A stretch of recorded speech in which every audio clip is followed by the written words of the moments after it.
할렐루야. 이 시간에 함께 보실 하나님 말씀은 마태복음 13장 24절부터 30절입니다. 한 목소리로 읽겠습니다. 시작. 예수께서 그들 앞에 또 비유를 들어 이르시되 천국은 좋은 씨를 제 밭에 뿌린 사람과 같으니 사람들이 잘 때 그 원수가 와서 곡식 가운데 가라지를 덧뿌리고 갔더니 싹이 나고 결실할 때 가라지도 보이거늘 집주인의 종들이 와서 말하되 주여 밭에 좋은 씨를 뿌리지 아니하였나이까? 그런데 가라지가 어디서 생겼나이까? 주인이 이르되 원수가 이렇게 하였구나. 종들이 말하되 그러면 우리가 가서 이것을 뽑기를 원하시나이까? 주인이 이르되 가만두라. 가라지를 뽑다가 곡식까지 뽑을까 염려하노라. 둘 다 추수때까지 함께 자라게 두라. 추수 때 내가 추수꾼들에게 말하기를 가라지는 먼저 거두어 불사르게 단에 묻고 곡식은 모아 내 곡간에 넣으리라 하리라. 아멘. 지리적으로 중동 지역이나 몽골 같은 곳은 그들의 생업을 목축으로 유지하는 경우가 대부분입니다. 그래서 그들을 유목민이라고 합니다. 이 유목민들 중에 여러 가지 좀 교훈될 만한 이야기가 내려오고 있습니다만, 제가 참 그렇구나, 정말 그럴 수 있겠다, 제가 고개를 끄덕끄덕하면서 읽었던 한 가지 이야기가 있습니다. 그 일대에서 농장에서 양을 키우는데 늑대가 많단 말입니다. 이 늑대가 와서 자꾸 양을 몇 마리씩 잡아먹는 거예요. 이 양 주인이 이게 굉장히 불쾌하고 못마땅해서 하루는 그 근방에 유명한 사냥꾼들을 돈을 주고 고용을 해서 이 지역 일대에 모든 늑대를 싹 죽여라, 싸그리 잡아서 없애버려라. 그래서 그 사냥꾼들이 다 골짜기마다 다니면서 늑대를 아주 씨를 말렸어요. 싹 죽여버렸어요. 한동안 양도 없어지지 않고 주인이 흡족을 했습니다. 그런데 겨울이 되고 어느 몹시 추운 날, 그 밤을 지내고 아침에 가봤더니 우리의 양들이 싹 다 얼어 죽어버렸어요.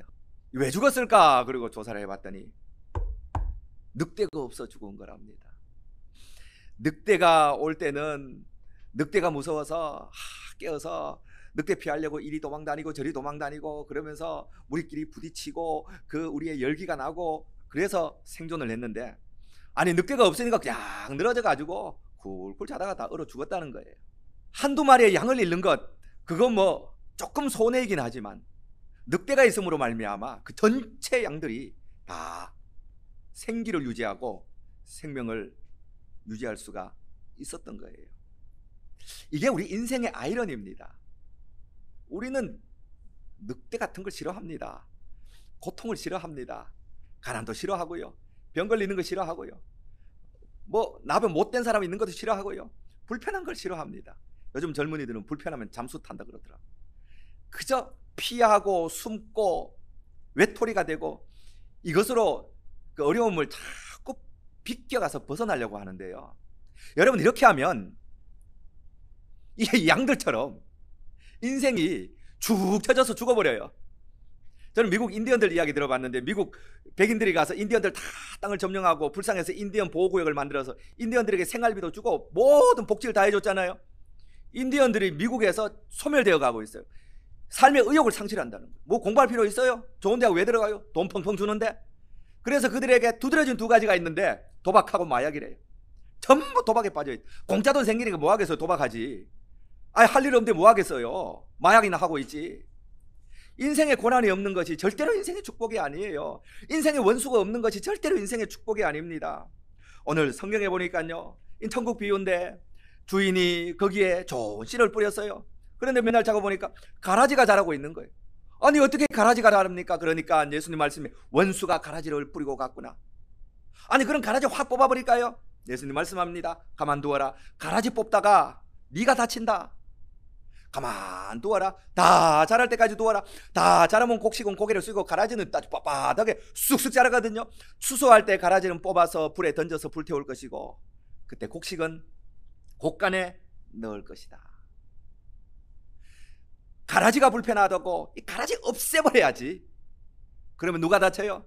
내가 다치는 거예요. 이 칼 막스라는 사람이 자본론을 썼는데, 이 칼 막스의 착각이 그거예요. 영국을 보니까 산업시대, 저 자본가들, 돈 없는 사람들 착취하고 해서 자본가들만 싹 죽여버리면 프로레타리아 계급이 전부 부자가 되겠구나, 평등한 세상이 오겠구나. 그래서 자본가들을 싹 잡아서 다 죽여버렸어요. 1917년 러시아 볼셰비키 혁명이 일어나서 레닌이 그대로 해서 자본가들 싹 잡아 죽였어요. 70년 지나고 어떻게 됐어요? 자본가 죽이고 나니까 국가 전체가 거지가 되어버렸어요. 너무 이상하지 않아요? 우리는 그 원수, 착취하는 그 자본가, 착취하는 요놈의 자본가 잡아 죽이면 가난한 사람들이 착취를 안 당하고 부자가 될 것 같은데, 자본가 잡아 죽였더니 전 국민이 거지가 되어버렸어요. 원수가 나를 괴롭히고, 원수 때문에 내가 가난해진 것 같고, 원수 때문에 내가 인생을 이렇게 사는 것 같지만요, 하나님은 아니라는 거예요. 원수가 있어서 네가 그만큼 그나마 그 자리에서 그만큼 살아가고 있다는 거예요. 다윗에게 원수가 얼마나 많았습니까? 사울이 얼마나 죽이려고 쫓아갔습니까? 사울을 죽일 기회가 2번이나 있었어요. 시방무제하고 아둘람 굴에서 그냥 창으로 찍어 죽이면 돼요. 그런데 다윗은 원수를 죽여서 내 인생을 회복시키겠다는 이런 부정적인 생각을 하지 않았어요. 다윗이 시편 23편에 놀라운 고백을 합니다. 주께서 내 원수의 목전에서 진수성찬을 베풀어 주시는구나. 그럼요, 하나님이 원수는 그냥 놔둬요. 원수 앞에서 내가 진수성찬을 베풀어 주는 거예요. 우리 동양의 나쁜 사고는 복수심이에요. 중국 무협지 보면 아버지가 죽었어. 그럼 어린애가 산에 들어가서 몇십 년 동안 복수 연습하는 거예요. 그리고 나와서 원수를 콱 칼로 베서 죽이는 거예요. 끝났다. 그 인생은 뭐예요? 어쩌자는 거예요? 원수 중에서 내게 남는 게 뭐가 있어요? 원수 중에서 내게 무슨 축복이 어디 있으며, 원수 중에서 내게 무슨 열매가 어디 있어요? 성경은 말합니다. 그런 인생 살지 말아라. 복수하는 인생 살지 말아라. 원수는 하나님이 다루실 거다. 원수는 마지막 날에 하나님께서 뽑아서 불에 던질 것이다. 원수는 하나님께 맡기고 너는 네 길을 가라. 너는 너의 일을 하라. 그러면 원수 앞에서 진수성찬을 베풀어주는 복을 누릴 것이라고 이야기를 하는 겁니다. 여러분 인생을 살면서 부정적인 것에 집중하지 마시기 바랍니다. 부정적인 것을 제거하고 부정적인 것을 없애고, 다 부정적인 것 때문에 내 마음이 불만인 거예요. 저는 우리나라가 좋은 나라라고 생각을 합니다. 여러분이 속으로 멍청한 목사님, 우리나라가 뭐가 좋아요? 그렇게 비난을 해도 저는 우리나라가 좋은 나라라고 생각합니다. 이만큼 좋은 나라가 어디 있어요? 새벽 2시에 여자가 혼자 다닐 수 있는 나라는 전 세계 우리나라밖에 없어요. 일본하고 한국 2나라밖에 없어요. 외국인들은요, 한국 와보고 기절해요. 어떻게 새벽 2시에 여자가 그것도 혼자 시내 거리를 활보하느냐. 이야, 이런 나라 봤어요? 전 세계 찾아봐도 없어요. 이만하면 좋은 나라예요.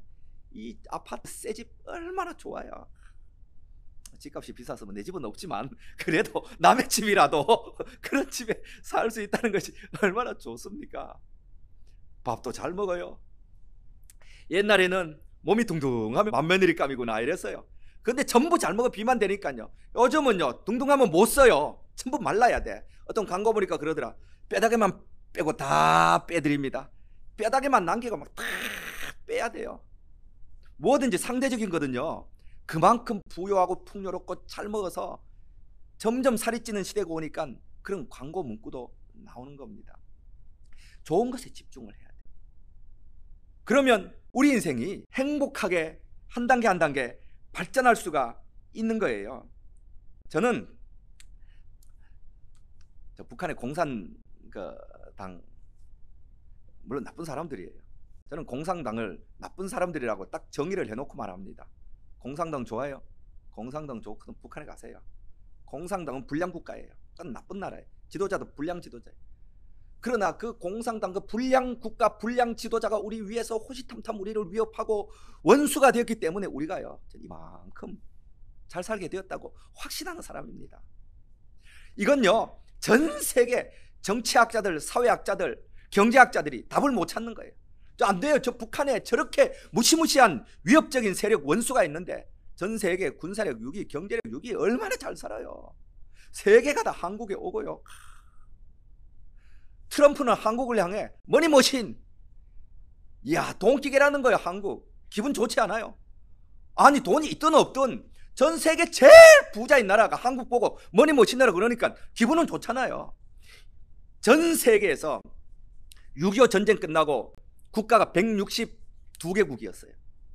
그때 우리나라가 몇인지 아세요? 161위였어요. 전 세계 사람들이 코리아 이퀄 아프리카를 그래. 코리아와 아프리카 똑같다 그래. 저 코리아는 가능성 없어. 절대로 부자 못 돼. 안 된다는 거예요. 필리핀, 태국 전부 우리보다 잘 살았어요. 대만, 일본 전부 우리보다 잘 살았어요. 저 동남아시아에 우리보다 못 사는 사람이 어디 있었어요? 저 남미 우리보다 못 사는 사람이 어디 있었어요? 에티오피아도 그때 우리보다 잘 살았어요. 리비아도 우리보다 훨씬 잘 살았어요. 아프가니스탄도 우리보다 잘 살았다니까요. 그런데 우리가 그걸 뒤엎어 가지고요, 전 세계가 놀랄 만한 경제 대국을 이루었어요. 원조 받는 나라에서 원조 해주는 나라는 역사상 우리나라가 처음이에요. 그것뿐이에요. 우리 자력으로 독재를 극복하고 민주국가를 이룬 게 역사상 우리가 처음이에요. 대단한 나라예요. 어떻게 그럴 수 있었어요? 저는 저 북한 때문이라고 생각해요. 저 북한 날마다 위협하니까 여러분, 교회가 얼마나 기도했습니까? 저도요 기도 많이 했어요. 저 신대원 다닐 때 점심은 먹는 둥 마는 둥 하면서 그 산에 기도를 만들어 놓는데 끼들어가 3시간 동안 쫙 이 나라를 도와주옵소서, 이 나라를 구원해 주옵소서. 야, 이 나라가 저 북한의 위협으로부터 안전하게 되도록 자 기도 많이 했습니다. 목회 초년병 할 때 기도 5시간씩 7시간씩 하면서 나라를 축복해 주옵소서 기도 많이 했어요. 저 위협이 없었다면 그렇게 기도했겠어요? 위협이 없는데 기도를 왜 해요? 제가 책을 읽다니까 어떤 목사님 그런 간증하더라고요. 젊을 때 술 마시고 행패 부리고 외박하고 아내 잔소리하면 아내 때리고, 그러니까 자기 아내가 아버지 우리 남편 구원해 주세요. 집에서도 기도하고 새벽 기도도 가고 늘 어려워도 높은 산이 거친들이 초막이나 공거리나 내 주 예수 모신 것이 그 어디나 하늘나라 그러면서 믿음으로 살더니요, 남편이 회개했어요. 그리고 아내보다 더 열심히 믿어 늙음하기 신학교 갔어요. 그리고 팔자가 피인 거예요. 그 기도하던 그 여자 성도님이. 그런데 그 신학교에 늙음하니 온 그 전도사님 고백이 기가 막힌 거예요. 내가 말씀 안 피우고 내가 신학 공부하니까 내 마누라가 새벽 기도도 안 가, 기도도 안 해, 찬송 소리는 언제 들어본지 기억도 없어. 여러분, 그러니까요, 내게 있는 고난, 내게 있는 원수, 내게 있는 위협이 나쁜 것만은 아니에요. 그게 나를 살아있도록 만드는 것입니다. 그걸 다 제거해버리겠다 그러면 안 되는 거예요. 다 제거해버리면 내가 살아날 것 같지만요, 제거해버리면 내가 죽어요. 오늘 성경 보세요.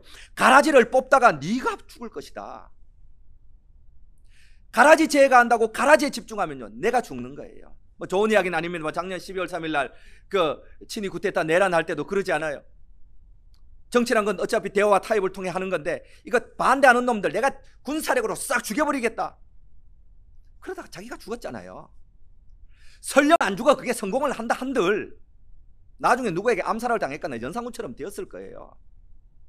그러니까 여러분, 내 인생에 오는 불편한 사람들, 내 인생에 오는 어려움과 고통들을 너무 집중하고 그것 때문에 괴로워하지 마세요. 그건 마지막에 가라지는 먼저 거두어 불사르게 단으로 묶고 그건 하나님이 마지막에 다 처리하실 거예요. 나는 충실한 곡식이 되어서 곡간에 들어가는 복을 누릴 거예요. 주님께서 원수의 목전에서 내게 진수성찬을 베풀어 주실 것입니다. 어떤 분이 제 설교 댓글에 그렇게 써놨어요. 목사님 설교는 귀에 쏙쏙 들어옵니다. 여러분, 제 설교가 왜 귀에 쏙쏙 들어온지 아세요? 원수가 많아서 그래요. 아침부터 열심히 나가서 땀 흘려 일을 해서 그래요. 물고기도 펄떡펄떡 하는 걸 잡아서 먹어야지. 수족관에 한 달쯤 있어서 축 늘어진 거 먹어보세요. 비린내 나고 미끌미끌하고 맛도 없어요. 제가 좀 오지랖이 넓은 것 같습니다만 목사님들 정말 진짜 설교 못하거든요. 제가 잘한다는 말이 아니에요. 오해하지 마세요. 설교 못한다는 게 뭔 말이냐면 설교가 귀에 안 들려요. 저는 이제 교회를 그만두고 쉴 때 저기 사랑의 교회 몇 번 가봤는데 교회는 멋진데 목사님 설교가 귀에 도무지 안 들어와. 뭔 말을 하는지 알아먹을 수가 없어요. 지루하더라고요. 왜 이렇게 설교가 안 들어올까 생각하다가 이게 수족관에 오래 있어서 이게 고기가 미끌미끌해진 거예요. 비린내가 나는 거예요. 날이 서 있고 싱싱해야 되는데 쭉 처진 거예요. 제가 신학교 갈 때 우리 어머니가 늘 부르면서 몇 번 울었던 노래가 있어요. 눈물 없이 못 가는 길, 피 없이 못 가는 길, 주님 이 아들 주의 좋은 길 잘 갈 수 있도록 해주세요. 제가 속으로 생각하게, 무슨 눈물 없이 못 가고 피 없이 못 가. 요새 목사가 얼마나 편한데. 여러분, 요새 목사가 편해요. 목사가 편합니다. 속지 마세요. 옛날이나 밥도 못 먹고, 옛날이나 목회한다고 동네로부터 핍박받고, 옛날이나 잡혀가지고 고문당하고 어렵죠. 요새 뭐 목사한다고 뭐 잡혀고 고문을 당합니까? 목사가 밥을 못 먹습니까? 목사가 뭘 하는 거예요? 옛날 목사님들은 강단에서 기도 얼마나 많이 했습니까? 무시가니까 기도만 한 거예요. 그러니까 능력이 나타나고 사람들이 몰려오고 살아계신 하나님을 경험한 거예요. 요새 목사들이 기도 안 해요? 기도 안 해요. 요새 목사들은 뭐예요? 놀아요. 노니까 이게 쭉 쳐져가지고 긴장감이 없는, 뭐든지 날이 서 있어야 되는데, 그래서 설교를 잘하려면 목사가 나가서 열심히 땀을 흘리고 일을 하면요, 설교를 잘 하게 돼요. 아니면 정말 강단에서 최소한 사람들이 직장 가서 노동하는 8시간씩은 기도와 말씀에 전념을 하든지, 그리고 그 나머지 시간을 쪼개어서 인생의 날이 시퍼렇게 살아있고 삶이 생생하게 펄펄 살아있어야 설교가 싱싱하고 살아있는 거지요. 맨날 목회 어려워요, 개척교회 어려워요, 경제가 어려워요, 그리고 노예나 쫓아다니고 목사들끼리 만나가지고 잡담이나 하고 장로 욕이나 하고 한국교회 걱정이네 뭐 가십에 대해서 이야기나 하고, 그러니까 댁에서 새벽 기도했다고 집에 와서 아유 피곤하네, 잠 낮에 3시간 자버리고 쭉 쳐져 있는 거예요. 안 돼요. 제가 예전에 교회 있을 때 이제 교육자들이 한 5명 있었는데, 이제 교육 전도사 한 2명 있었는데, 그 걔들한테 그래도 1년에 한 번씩 설교 연습하라고 강단에 세워줬더니 하늘고 올라와서 그러더라고. 성도 여러분, 돈, 인생의 돈 아무것도 아니에요 그러더라고. 제가 앉아서 속으로 욕했어요. 제가 여러분에게 물어볼게요. 돈이 아무것도 아니에요?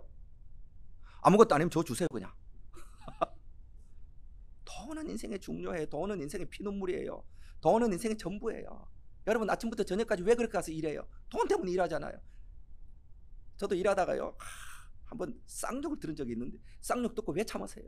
돈 때문에 하잖아요. 더러운 거 안 입고 온 거 왜 못 나와요? 돈 때문에 그렇잖아. 그놈은 누구? 아버지 장로님이에요. 아버지가 사업을 해서 괜찮게 살아서 용돈도 많이 줬어요. 어려움을 모르고 자라 풍요하게 자랐어요. 감이 올라와서 여러분 인생 돈이 아무것도 아닙니다. 그게 뭐 그 헛소리지. 그게 설교예요. 그러니까 이게 성도들의 삶하고 나하고 이게 도무지 안 맞아가는 거예요. 가난도 살다 보면 경험하는 거고요, 살다 보면 병도 걸리는 거고요, 살다 보면 욕도 듣는 거예요. 이렇게 살아간 사람이 바울이에요. 바울은 자기를 너무 괴롭게 하는 육체의 가시가 자기 몸에 있었고, 바울이 어디 있었겠어요? 밤낮으로 일하여 내 쓸 것을 충당했노라. 저는 그 말씀이 얼마나 좋은지 몰라요. 바울이 또 욕은 얼마나 먹었어요. 그러는 중에도 게으르지 않고 하나님 말씀에 집중하고 전도 사역을 하고, 그래서 바울의 설교가 그렇게 날이 시퍼렇게 살아서 귀에 쏙쏙 들어오는 그런 메시지가 된 거예요. 그래서 교역 잘 하려면요, 가난해 봐야 돼요. 그래야 가난한 교인들 알죠. 저는 젊은 날에요, 뭘 좀 하다가 빚을 져가지고 빚쟁이한테 쫓겨봤거든요. 빚쟁이한테 쫓겨봤어요. 이야 무서웠어요. 막 아침만 되면 전화 와요. 돈 갚을래 안 갚을래. 대문 와서 막 아침에 막 대문을 꽉꽉 두드리면요, 가슴이요 진짜 막 벌렁벌렁벌렁하고 넓적다리가요 막 녹아내려요. 괴로워요. 류마티스 관절염 걸려가지고 병신 돼가지고요, 사는 것도 아니고 죽는 것도 아니고. 한 번은 제가 지방 중소도시에서 담임 목사로 조그마한 교회 부름받아서 그 2층 교회에서 목회를 했는데, 할 게 없으니까 기도했어요. 하루에 5시간씩 7시간씩 주여 능력을 주시옵소서. 목사가 능력이 있어야죠. 능력을 주시옵소서. 그 이야기는 이제 기도의 힘이란 책에 다 써놨어요. 능력을 주시옵소서. 그래서 주님께서 저를 통해서 병도 많이 고치고 여러 가지 역사도 많이 이루어 주셨어요. 그때 우리 둘째 저기 한나, 여기 피아노 치던 한나가 한 2살쯤 되었나요? 열이 나는 거예요. 그 한 30년 된 건물 2층 밑에, 연세대시면 알겠지만 도끼다시 깔아놓고 강단이 그 옆에 이제 합판으로 쳐서 목양실하고 만들어 놓은 그 밑에다가 한 3mm 정도 되는 은박지 깔아서 이불 덮고 우리 다니엘하고 한나하고 우리 집사람하고 거기 자고 난로 켜놓고, 겨울에 그러니까 얼마나 추워요. 물 갖다 놓으면 물이 다 얼어요. 그러니까 애들하고 우리 집사람 얼굴이 항상 빨개서 저는 피부가 두꺼워서 뻔뻔한 놈이 돼가지고 저는 피부가 괜찮았는데 빨개서 거기 두고 주님께 쓰임 받겠다고 강단에서 하루 5시간씩 7시간씩 기도하는데 겨울이 너무 추우니까 애가 못 견디고 독감이 걸린 거예요. 그 병원 그 옆에 포항 기독병원이라고 있었어요. 갔더니 큰일 났습니다. 입원시켜야 됩니다. 열이 그때 제가 아직도 40.5도입니다. 죽습니다. 그런데 뭐 애가 죽는 게 아니라 내가 뭐 먹고 죽을래 해도 돈이 없는데, 돈이 없어요. 병원은 돈 없으면 입원 안 시켜주거든요. 그래가지고 우리 집사람이 어깨 업고 저는 또 링거 한 줄 들고 이렇게 와가지고 목양실에 앉혀놓고 할 일이 없으니까 저는 또 강단에서 하나님 도와주세요 기도하고, 우리 한나는 옆에서 그 링거 맞을 때 괜찮더래. 링거가 떨어지고 한 30분 전에 하니까 또 차차차차 우는 거예요. 울어도요 그냥 우는 게 아니고 막 울다가 죽을 것처럼 우는 거예요. 지도 얼마나 힘들겠어요. 나 아프다는 말이잖아요. 기도하는데 그 소리가 다 들리는 거예요. 지 엄마가 간호하다가 안 돼서 목사님 기도 한 번만 해주세요. 제발 기도 한 번만 해주세요. 저도 마음이 낙심이 돼가지고 기도할 마음도 없더라. 그래도 돈도 없는데 기도라도 해줘야지. 그리고 다 같이 기도하자. 그리고 우리 조그만 다니엘 또 무릎 꿇고 손을 얹고 제가 예수 이름으로 이 열병은 떠나 갈지어다. 예수 이름으로 고쳐주옵소서. 기도를 한 2-3분간 했어요.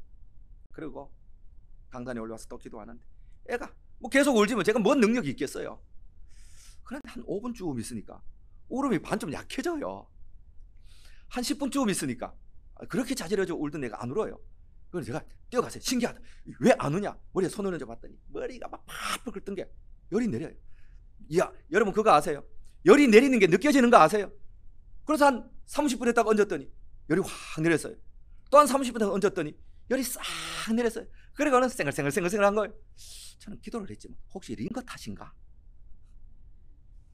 그런데 그때부터 잠을 쌕쌕 잘 자고 아침에 일어나서 언제 아픈 듯이 생글생글 웃으면서 지내는 거예요. 할렐루야. 제가 얼마나 감사한지 보세요. 이런 고난이 있기 때문에 이런 기도도 있는 거고요. 이런 고난이 있기 때문에 이런 응답도 있는 거예요. 쭉 처져서 있으면요 하나님도 경험하지 못하고 신앙 체험도 하지 못하고 인생 그냥 쭉 늘어져서 그저 늘어져 자다가 얼어 죽은 양처럼 그렇게 되는 거예요. 그래서 저는 어렵다고 생각하는 목사님들에게 그렇게 말합니다. 어려우면 나가서 일하세요. 열심히 일하면 육체가 팽팽해지고 정신이 맑아집니다. 육체가 팽팽해지고 정신이 맑아지면 어렵게 일하고 바쁜 시간 쪼개서 하나님 말씀 읽으면 쭉 늘어져서 읽을 때 하나도 의미 없던 말씀이 툭툭 살아서 내 마음속에 싱싱한 물고기처럼 들어오는 거예요.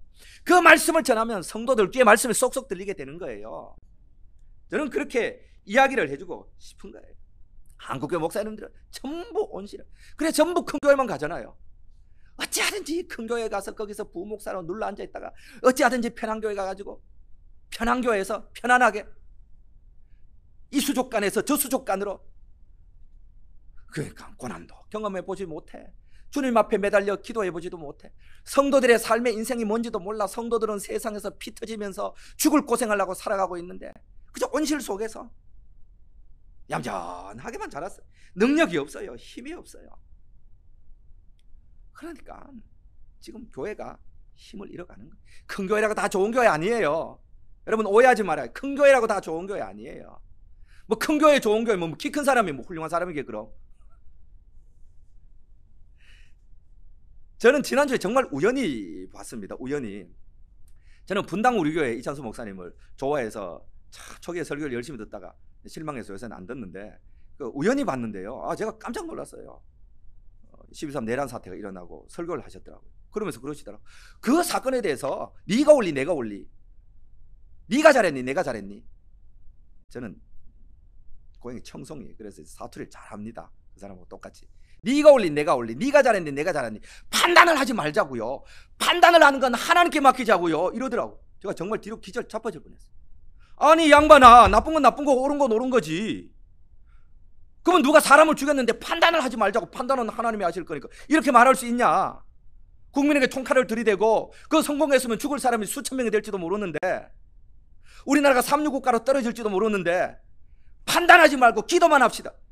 그게 당신이 할 말이냐. 그러다가 또 혼자 또 욕을 시큰하다가 옆에 넘겨보니까 또 그 사람 연관되게 또 하나 나오더라고. 그러면서 또 봤죠. 생전 안 보거든요. 그분 것 안 본 지 몇 년 됐어요. 그런데 갑자기 눈에 들어오길래 봤는데, 많은 사람들이 저를 향해서 네 정체를 밝히라고 해서 밝힙니다. 저는 신앙적으로 보수입니다. 당연히 신앙적으로 보수죠. 저하고 같은 대학 나왔어요. 총신대, 신대원. 아주 칼빈주의 정통이거든요. 우리는 성경을 믿는 칼빈주의 정통주의자입니다. 그리고 그 뒤에 말이 깜짝 놀랐어요. 저는 정치적으로 보수주의자입니다. 제가 그 말 듣고 당신은 이제 목회 그만해야겠다 생각했어요. 설령 자기가 그렇다고 해도 강단에서 그런 거 말하는 거 아니에요. 왜냐하면요, 우리는 주님의 복음을 전하는 사람이거든요. 보수가 잘못한 게 없어요? 있어요. 그럼 진보는 잘못한 거 없어요? 있어요. 보수는 잘한 거 없어요? 있어요. 진보는 잘한 거 없어요? 있어요. 저도 다 정치 성향이 있어요. 절대로 말하지 않습니다. 그러니까 어떤 사람이 그러더라고. 아, 너 요런 쪽 알았는데 또 딴 쪽 말하는 거 보니까 너 정체가 뭐냐라고 저한테도 묻는 사람이 있어요. 내 정체는 묻지 말아요. 제 정체는 목사예요. 제 정체는 하나님의 종이에요. 이 사람이 이렇게 정체를 말하니까 무슨 생각이 연상이 되냐면, 아, 당신 보수 부자 동네에서 수만 명의 교인 거느리고 배 떵떵거리면서 목회하더니 옳고 그름에 대한 판단도 잊어버렸냐?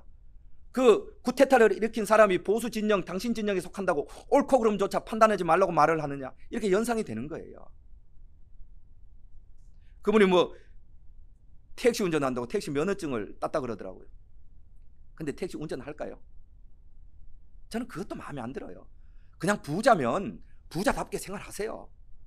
곽선일 목사님 옛날에 3억짜리 벤틀리 탄다고 뭐 욕 바가지로 얻어먹었는데, 거기야 뭐 너무너무 부자 마을이니까 뭐 사주는 걸 어떡하겠어요.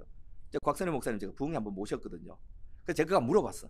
목사님 왜 그러십니까? 그랬더니 그거 내 마음대로 못해요. 장로님들하고 차 사주겠다고 줄 선 사람이 대기를 하고 있대. 차를 사면 3년마다 바꿔야 된대요. 목사님 말씀이 그래요. 대기를 하도 많이 하고 3년마다 바꾸래. 이번엔 내 차 타라고. 이번엔 내 차 타라고. 그거 어떡하겠어요? 부자로 살면서 욕 얻어먹으세요. 그러면 되는 거예요. 그런데 부자로 살면서 서민 코스프레 하면서 서민을 욕되게 하면 안 돼요. 택시 운전하는 사람 얼마나 힘들어요. 손님한테 욕 얻어먹어야 되지요. 멱살 잡혀야 되지요. 때로는 경찰서도 가야 되지요. 토하기도 하죠. 술 취한 사람 주정도 부르죠. 택시 운전을 하는 사람은 그 택시 하나 자체가 생존이에요. 괴로움이에요. 고통이에요. 큰 교회 목회하는 목사님이 택시 라이센스 하나 따가지고, 아, 나도 서민 택시 면허증 하나 가지고 있습니다, 이렇게 도덕적 유의를 할 만한 그런 내용이 아니에요. 저는 그런 것들이 너무 마음에 안 들어요. 왜 가진 자면 가진 자답게 살면서 욕먹고, 왜 가진 자가 가진 자답게 살면서 서민 코스프레까지 해가지고 서민의 명예까지 자기가 다 차지하려고 하느냐. 그러지 말자고요. 작은 교회면 어떻습니까? 하나님이 큰 교회를 맡기시면 큰 교회 가는 거고, 작은 교회 맡기시면 작은 교회 가서 만족하는 거예요. 시골의 작은 교회는 정말 일할 것도 없으니까 훌륭한 목사님들이에요. 그런 데서 10명, 15명, 20명 앉혀놓고 목회하시는 목사님들 참 희생적이죠. 그런 교회는 저는 대형 서울교회에서 많이 도와줘야 된다고 생각을 해요. 그런데 서울에 이런 뭐 교회 있잖아요.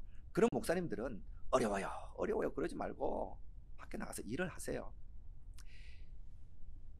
일을 하되 육체노동, 땀을 흘리는 일을 해야 돼요. 목사는, 여러분, 정신을 많이 쓰잖아요. 목사는 장사하면 안 됩니다. 그럼 내 관심이 돈 버는 것에 가기 때문에 영성이 떨어져요. 그리고 머리 쓰는 일을 하면 안 돼요. 그래서 금융권, 그 다음에 의사, 머리 쓰는 사람이 다 강남을 다 먹여 살리는 거예요. 아세요? 그러니까 머리를 많이 쓰면 육체가 타락의 길을 가요. 그러나 육체를 많이 쓰면요, 정신이 맑아지는 거예요. 이걸 아셔야 돼요. 그래서 그걸 원수다, 그 가라지 뽑아버렸으면 좋겠다, 목회가 어렵다, 이렇게만 생각하지 말고 그 원수 덕분에 내 인생이 더 잘 되는 길을 가고 있다, 이렇게 생각해야 돼. 목회의 길, 초년의 길, 가난이 있으면 이 가난 때문에 내가 더 기도하고, 이 가난 때문에 내가 더 가난한 사람의 마음을 이해할 수 있구나, 이렇게 포지티브 띵킹으로 생각을 하셔야 돼요. 찬송가 373장 보면 고요한 바다로 저 천국 향할 때 주님께 순풍 주시니 참 감사합니다. 그럼요, 주님이 우리에게 순풍 주시면 고맙죠. 그때는요, 여러분 쑥쑥 나가세요. 그러나 인생은 항상 순풍만 있는 게 아니에요. 풍랑일 때가 반드시 있습니다. 2절 보면요, 큰 물결 일어나 나 쉬지 못하나 이 풍랑으로 인하여 더 빨리 갑니다. 할렐루야. 풍랑이 있어요. 그러나 그 풍랑이 일지만 돛대 방향만 딱 바꾸면요, 그 풍랑 때문에 2배나 가까이 가는 거예요. 가난 때문에 여러분은 더 단단해질 거예요. 원수 때문에 여러분은 여러분의 일에 더 집중할 거예요. 우리는 저 북한 때문에 더 깨어 있었고, 북한보다는 나은 나라가 되어야 된다는 국민의 각성이 있었고요, 북한보다 훨씬 우리는 잘 살고 북한을 이겨야 된다는 것 때문에 근면했고 노력했고 성실했고 부정부패 끊어내려 했고, 북한하고 우리는 독재국가, 북한은 독재니까 우리는 독재 용납하지 못한다 그래서 국민이 일어나서요 민주국가 이루었고요. 보세요, 저 원수가 우리를 죽이려고 했지만 하나님은 저 원수 때문에 우리가 기도하게 만들었고 이렇게 훌륭한 나라 살도록 만들어 주신 거예요. 가라지를 뽑지 마라. 가라지 뽑다가 네가 다친다. 가라지는 가라지대로 주고 가라지에게 영양분 빼앗기지 않도록 네가 할 수 있는 최선을 다해서 너 자신에게 영양분을 공급해라. 그러면 때가 되면 너는 초실한 곡식이 될 것이요, 가자리는 고개 빳빳하게 쳐들고 있다가 뽑혀서 불에 던져 사르느니라. 오늘 설교 제목이 뭐예요? 원수가 있어야 인생이 더 잘 된다. 여러분에게 이런 축복이 있기를 축원합니다. 기도하겠습니다.